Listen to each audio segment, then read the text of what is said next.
Alright everyone, this is a very different video, and now I'm not going to try and entertain you too much in this video with fast edits, animations, all that kind of usual stuff you might see from some of my YouTube videos.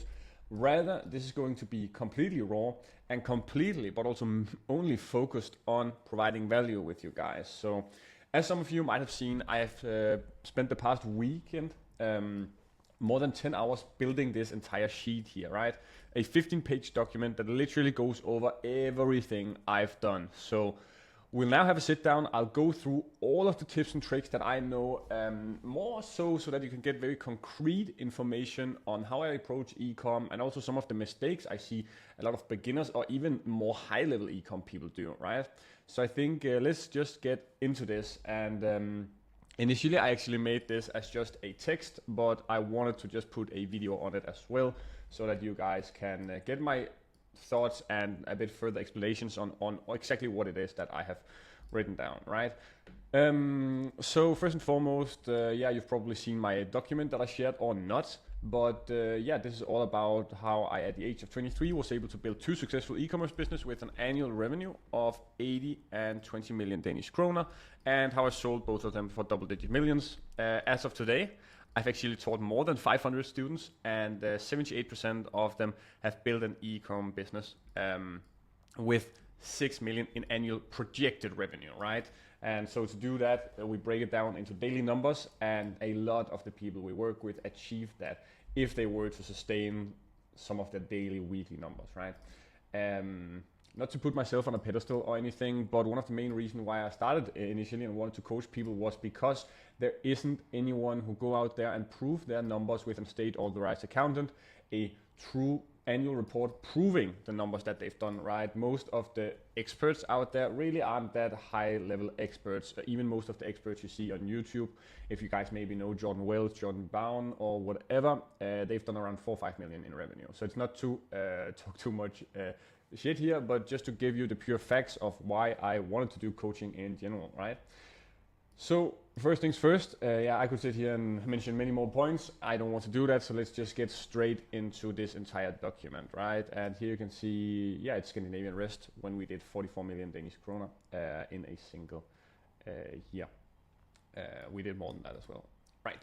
So why e-commerce is better than most other business models? So you've probably been spammed with thousands of ads from various guys trying to sell you all the different trading courses, agency courses, or whatever else new ways to make money online. But the reality of it is that all of these models actually work, right? So I'll not sit here and tell you guys that all of these models don't work, besides maybe trading.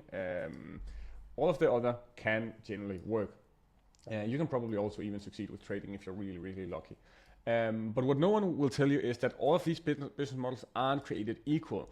So they've definitely all got their ups and downs in terms of what you can expect from them, right? So when I first started thinking about which online business model I should pursue, I faced the same question that you probably do now, or that you have faced in the maybe last couple of months.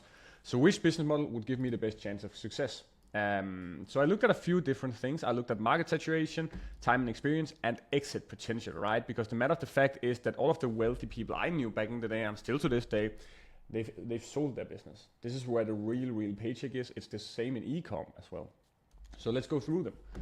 Market saturation, first and foremost. You may have heard of the concept of the blue ocean, and that simply refers to the questions of whether or not a market is saturated. And the market you choose to sell in will affect the vast majority of your success in entrepreneurship as a whole, because, well, even if you work more than 80 hours weekly and maybe even do a really good job, you can still have a really hard time making decent money if you're in the wrong market with too much competition. A great example is when I first started with ecom even, I did it in the wrong market, what we call a red ocean, not a blue ocean, okay? And red ocean basically just means that there was so much competition, so it made it impossible for me to exceed. So this is a bit like cycling against the wind and uphill, like you're not getting as fast as possible, right? So you've got things just not being in your favor essentially. And so the main reason I chose to go into e-commerce is because all statistics pointed to the fact that I wanted the wind with me instead of against me, right? So here are a few of those statistics that have kind of made me pick e-commerce and prove again and again why it's such a sick market and business model to go for, right? The global e-com market is worth over 46 trillion. And if you don't know what a trillion is, that's what comes after a billion. And it's growing with 8% every year, every single year, right? It's a booming industry. Every single year, every single month, I see new popping e-com stores that will change the founder's life.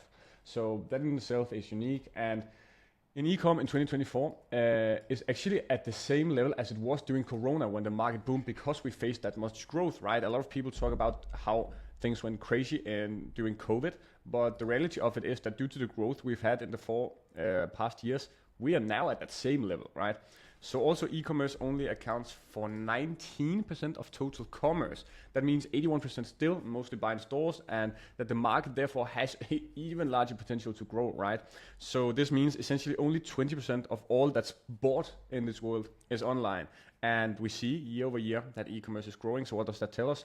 Well, it tells us that we're taking more and more market shares from the physical stores. And once again, this means we've got the odds stacked with us, right? Not against us. So when you compare it as an example to a marketing agency or a trading company, you've really got the wind against you and you're cycling uphill because the market is already filled with either a whole lot of competitors who offer more or less the same. With marketing strategies, this is often the case, or perhaps follow the same strategy, such as with trading. Or then 2, there might be thousands of major players with 15 to 20 years of experience and hundreds of employees, such as with marketing agencies, or billions of dollars under management and access to the latest trading technologies as well. And this is not to say that it's impossible, because I genuinely believe you can succeed with it. But as well as it's not impossible either, cycling uphill in a headwind, but it is a lot harder than what it's supposed to be, and there's really no reason to make this harder than what it is, right? The next one is a time commitment. So if you're like me, you don't want to build a business where you basically become a slave to it and work 80 hours a week. And if you end up doing that, you're becoming a slave to your own business, even though you're the CEO and you're employed by yourself, you might as well take a well-paid job, right? If you can't get the freedom that comes with running a business. Most people who can't get the freedom aren't aware of how to scale and to get the right employees, but there are also generally just things with these business models that will limit you, such as with marketing agencies or trading. You are often selling your time for money, and that's by far the worst trade-off you can make still to this day for me. You've only got 24 hours in a day, so even if you sell all the hours you have a natural limit of how much you can earn. Now some people would then say, well, you can just raise your prices, and that's also correct, but still there is a limit to what you can raise it to, because you can only have your prices for your agency or yourself or whatever be at a level that can be justified, right? A beginner can't just go in and charge 15,000 euros an hour, okay? So the reason why e-commerce is a better path for most people is that you don't trade your time for money. For example, by building e-com brands or starting ads, then it doesn't matter if you sell 1,000 or 10,000 of products. It's the same time commitment, essentially. So as an example, I did not work anymore with Scandinavian Rest when it was at 15,000 kroner daily, or when it got to 50,000, or even 100 or 200 or 500,000, which we did in a single day last Black Friday, right? So I didn't work anymore on those days. I just planned very, very well. So on the contrary, I actually worked less because there was no need to constantly do the work over and over again, right? E-commerce is built in a way so that you do a lot of work up front. You do a lot of the heavy lifting up front. And then once you've done that and things work, then you just slowly but surely iterate. So the largest workload is in the beginning. And then of course, sometimes you will have some times where you'll need to work a bit more on it, maybe to hire employees or whatever, but that's way more advanced, way more down the line, right? Finally, the exit potential. Another consideration to make is whether you want to be able to sell your business in the future. As I told you guys, this is where the real profits are made. And so this is what I've done twice in the last 3 years, and it has resulted in both financial independence, but also, and more importantly, respect and status in entrepreneurship. As soon as I told people that I had sold my business, I kind of got a stamp that I was verified. And I get it, because if you're able to sell a business, it means that somebody else wants to pay for it. And therefore it means that it's very, very legit. So yeah, the problem with many of these other business models is that the exit potential is significantly smaller and much, much harder to achieve as well. So as an example, if you want to sell a marketing agency, you usually need to make a profit not revenue, of around 14 to 24 million Danish kroner per year. And in addition, you'll need a team of at least 20 people to take care of operations for you. And even in the cases where you sell the business, you'll often need to continue to be part of the operation because they are much more buying you and not your business. In contracts with e-commerce businesses, you've got the potential to sell them because they aren't really independent on the owner. They are dependent on the brand and on the product, right? But with agencies, very often the owner or the founder is the product. So that's why they can easily be scaled and automated, and this makes e-commerce a much more attractive business model for those looking to, exit one, right? And so if you don't believe me for any of this, for whatever reason, you can also research how many e-com companies have been sold in the last few years versus how many marketing agencies have been sold. Overall, as you can tell, e-commerce is just, in my eyes, a far better business model when you consider factors like competition, time investment, and exit opportunities. And right here is a picture from when I sold my first business. So that was, look at me smiling. Wow. Right. Our framework and what you'll learn in this document. So now that you understand why e-commerce for most people is a better business model than a marketing agency or trading or affiliate, let's talk about the different things it takes to build an e-com business. So we've boiled it down essentially to a simple 6-step framework that we've used to build all of my own e-com brands with, but also the same framework I teach to all of my students. And congrats, you're literally getting it for free. So the 5 overall steps in the framework are how to find a winning product, how to test and validate the product for under 500 euros and in under 1 week, right? My digital domination framework, which allowed me to market my products way better and way more effectively than 99% of my competitors. How to take yourself out of monetization, automate it, and let it run itself so that you only need to work 2 to 3 hours a day on your business. This is what I currently do on my e-com brands. And finally, how you can sell your business and cash out, right? So we're going to break all of these down in this document, but it's important that you've got an overall picture of just the things that you need to learn so that you can get an overview. So let's get into it. This is how I can actually see I made a spelling error here. We actually changed this to a 5-step framework, okay? Not 6, yeah. So these are the 5 steps, okay? So first things first, this is how I and all of my students have found winning products time over and time again. This is not luck, it's just a very simple process that we utilize and that we do over and over again. So when it comes to finding winning products for your e-com brand, it is crucial though that you take some basic but important steps. Right, so it's crucial that you take some basic but important steps in order to succeed. So your product is really the backbone of your entire business, and you've got to understand this, and therefore it is perhaps the most important decision you make. Like a good product will literally determine your entire journey, right? It will be much easier if you find a good product. If you pick a bad one, you'll face so many issues, okay? So to help you choose the right product, I've just made a quick checklist that has helped me and my students find winning products time after time again. Okay, first things first. Average order value, we want an AOV, which is just the sales price of the product, to be at least 70 euros. That's approximately above 500 Danish kroner. And the reason is simple, is that it's very difficult to make advertising and marketing work together if your average order value is too low, because advertising is not cheap. We use advertising to fuel our customers and get traffic, right? Conversely, if your AOV is indeed above 70 euros, your margins and the profit you're left with after costs will be it will be large enough. I made a spelling error here. So that's why it's important to have a solid AOV to ensure you can afford to invest in both marketing and growth. So therefore you want one above.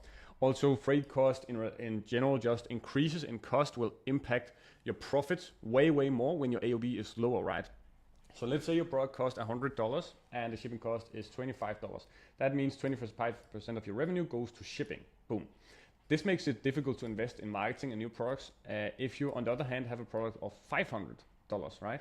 And the shipping is only 25, that's only 5% of the revenue. Now it's much easier to spend money on growth, new products, or employees. So this also impacts your entire profitability of your business. The 3x margin rule, very simply, after you've paid for your product cost, COGS, your cost of goods sold, you must have a profit margin of at least 67%. That means your selling price must be at least 3 times higher than your purchase price, okay? So for an example, if you're selling a product for 600 Danish kroner, the product should cost you a minimum of 200 kroner to purchase. It's as simple as that. And this ensures that there is indeed enough profit to cover marketing, operations, and growth. Next thing, blue ocean versus red ocean. We just spoke about this in terms of business models. Now it's in terms of products. All right. So consider whether the market is a blue ocean or a red ocean. So a blue ocean is one with a few competitors, making it easier to penetrate and succeed. Conversely, a red ocean is a market that is already crowded with competitors such as jewelry or clothing, where it will be way more difficult to stand out. Now, you can still succeed with these two niches, but these are definitely the two niches in ecom that are the most red ocean, meaning if you want to succeed in those, you have to be better, you have to position yourself very, very different, and as a beginner, most likely, there's no reason to make things hard on yourself. You might as well go for a blue ocean opportunity. So choosing a blue ocean product will make it 100 or 10,000 times easier for you to dominate the market and succeed. Next thing, proof of concept, right? Another thing is to consider whether there's already proof that the product works, and this is called proof of concept. Instead of inventing something completely new, because that's expensive and it takes time, you can literally just look at other markets like the US or Australia to see if they already have successful products there. And if they are successful in those markets, but not in your market, you can then just literally take the product from Australia or the US and bring it to your market, right? I did that with Scandinavian Rest and Fine Smile, saw brands both in Australia and US succeeding with them. Literally just took them to Scandinavia because by seeing those brands in Australia and the US having happy customers, a lot of revenue, a lot of employees, it gave me the confidence that it would also succeed in my markets, right? So competitor analysis. When evaluating competitors, you should look at 5 factors. You should look at their Trustpilot, the customer reviews, the Shopify, how the e-com site performs and looks, the email marketing, the advertising, and the price. Okay, so my rule of thumb is if you can't beat your competitor on at least 2 of these 5 points, then it's probably not worth entering the market. Meaning, so if you find a competitor that's doing well, you want to at least be able to compete with them on, as an example, your price, and by making a better looking Shopify store, or maybe on their ads, and by having better reviews, customer service. Okay, so this is a very important concept to understand because we aren't just copying here, we are improving on what's already working, right? So this is the entire process and the mindset that you guys need to get into. So being able to outperform your competitors in several areas gives you a competitive advantage and significantly increases your chances of success, right? Finally, Trend Rocket. This is a great software that you can use for product inspiration, and so many students have literally found their products in there. It is crazy now. But it's super easy to use and it allows you to find inspiration from products that other companies are already successful with. Therefore, they have already got the proof of concept. And in there, you can actually see their prices, their margins, where they buy their products from, their number of ads, and how they perform on Trustpilot. And this makes it really easy to find products with the right AOV, the right margin, with proof of concept, and also whether you can improve upon what the competitor is already doing, okay? So yeah. What's more cool with this is also that there is literally just a free trial period that you can sign up to use. It's 7 days, and then you can find your perfect products. Right, how to test your product for under $3,500. So to test a product effectively and quickly, it's crucial to follow a structured approach that ensures essentially you don't waste both money and time with a product like that really doesn't have potential, or even if you found one that has potential, that you still don't waste money using the wrong approach. So here's a simple way, and actually there's a 0 too much here. Here we go. So here's a simple way to test your product for under $350 that can help you determine whether there's demand for your product. First things first, start with social media advertising. So the easiest way to test your product is use social medias like Facebook or Instagram to advertise.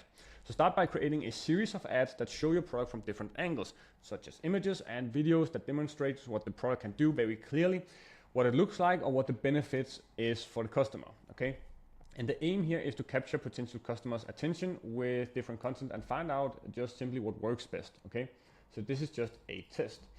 Then what you want to do is you want to test your budget. So use the 3x the price of the product. So what I mean by this is that very often I get asked, how much should I test on ads? Well, to run a valid test, I recommend that you approximately spend 3 times the price of your product as a test budget. So as an example, if your product costs $500, you'll need to spend around $1,500. Most likely, your product will though maybe cost around, the vast majority of my students have their product around maybe $100 and $120. 3 times that, that's between $300 to $360, okay? So this amount ensures that you get enough data to assess whether the product can be sold profitably. So many people test the product too fast, don't spend enough on it. Also, a bunch of people test it way too long and spend way too much on it. So this is the sweet spot. And then the SWE testing methods. Over the years, I've developed a very unique and rarely used method for testing products before you even order inventory. And if I were to show you this entire method in this document, it would probably be way too long. But if you book a call or message me on Instagram, I can give you a complete walkthrough of how we do it, okay? So I just don't want to sit here for 2 hours. So this is one of those secrets that I typically only share with paying students, but just to really share it with you guys that really want it, I'll do it for free, but then just write to me here or book a call in here and I can tell you more about the method before then, okay?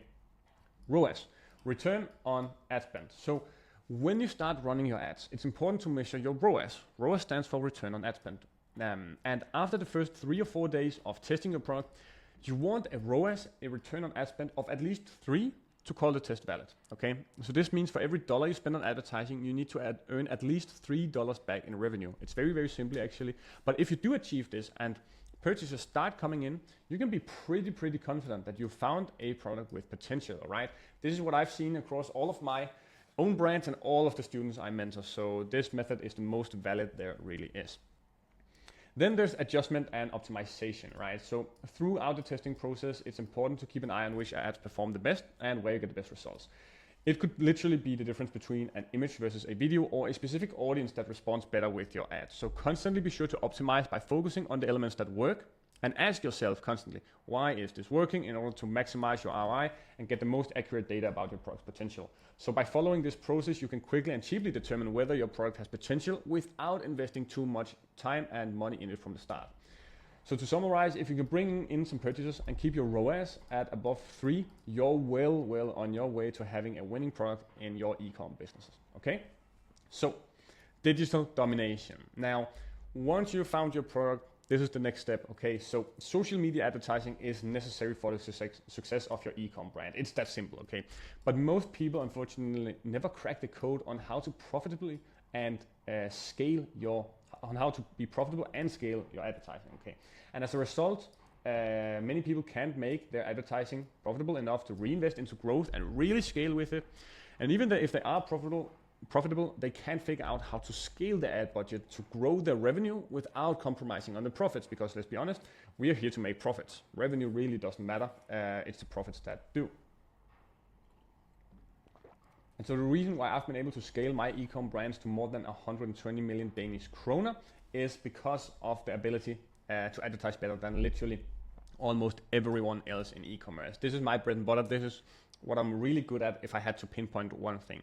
So whereas everyone else just throws something random at the wall with ads and hopes it pays off, I've made a very unique structure, framework. We do some very advanced stuff in our ads in order to ensure that it actually works. So in this section, I'll give you a little insight into our top 0.1% ad scaling framework that all my students in SWE learn and utilize. Now a note here is that our advertising section takes over 5 hours in my course. So unfortunately, as I said before, I can't sit here and teach you everything for the next 20 hours, but I've tried my best here to give you a pretty good overview, okay? So first, understand your customer's buying journey. One of the largest mistakes many people make is assuming that one ad can speak to all types of customers at once. And this is far from truth. In order to create effective and high converting ads, you need to adapt them to different stages of where your customers are. So this could be customers who've never heard of you before, right? These customers need to be introduced to your brand and product. And this is where your ads need to focus on attention and generating interest, right? So if you're selling a weighted blanket like I did, for the people who didn't know my product, I had to tell them of why it was amazing, the solutions it came with, and yeah, what it could help them with, okay? The concrete benefits. Next stage is customers who already know about your product, but maybe don't know about you or the specific problems. These customers need way more in-depth information or perhaps an offer that gives them an incentive to make a purchase. For customers here, it can work incredibly well with having a few sales or some upsells, bundles or whatever. And then customers with specific problems. If you know a customer has a specific need, you can also target an ad that focuses on how your product solves that problem. This is what I've done really well with Scandinavian Rest. We help people sleep better. And so I just called out people very specifically, like, do you struggle with anxiety and issues with falling asleep? Boom, then this weighted blanket is for you. That's simple. Call them out in the first sentence, present the solution, right? So by personalizing your ads to different customer types, you increase the chance of standing out in a crowded market and building a deeper relationship with your customer. And so how can you really become a top 1% advertiser? Another secret to successful advertising is constantly testing, okay? This is once again what I've done really, really well, and one thing that I see most people aren't doing. The most successful advertisers test far more than the average.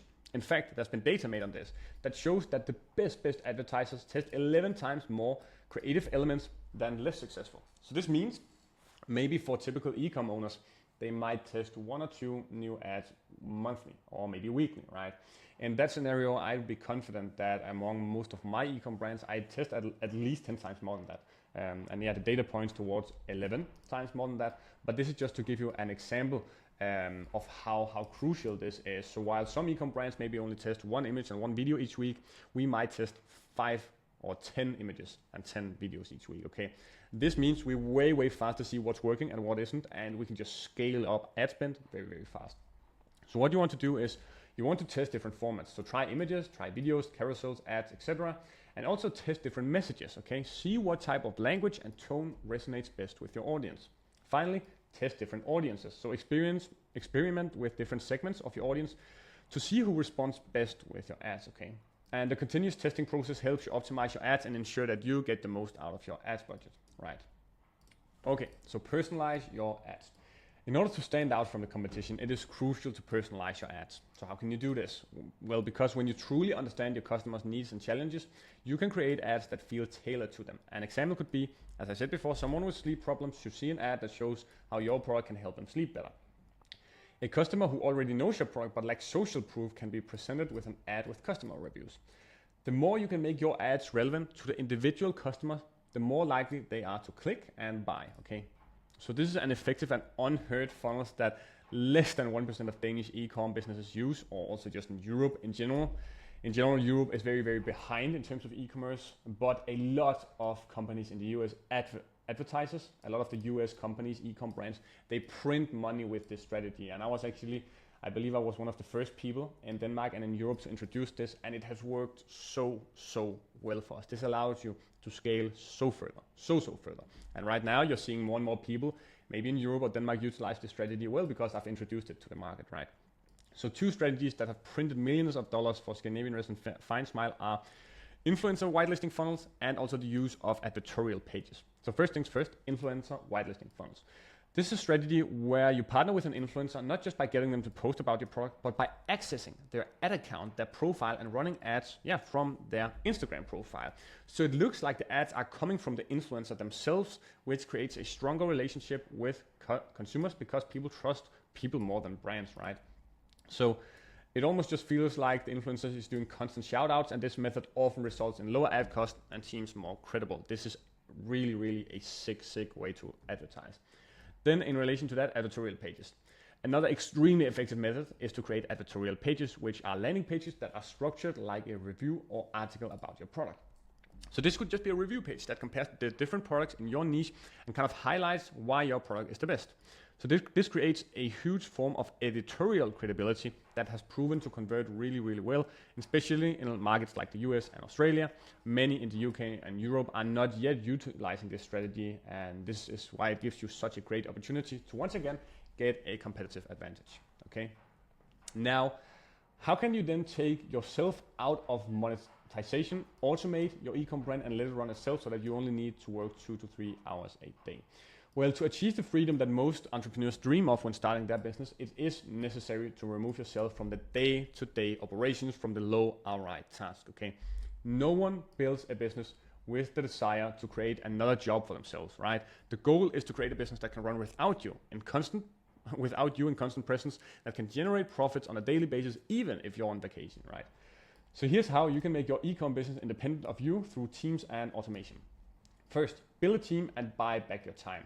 The first step is to understand where your time is spent in the company, and then figure out how you can buy back your time, okay, at a lower price than what your own hourly wage is worth.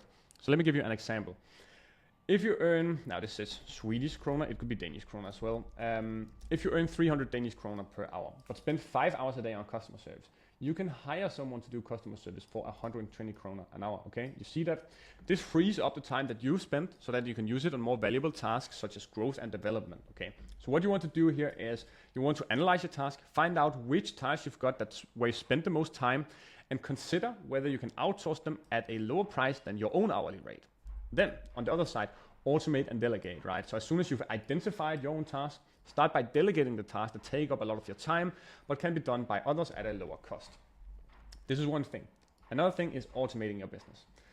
One of the most important ways to make your business independent is to automate as many manual processes as possible. And you can use software today and tools to take care of many of these repetitive tasks that would previously require an employee's time.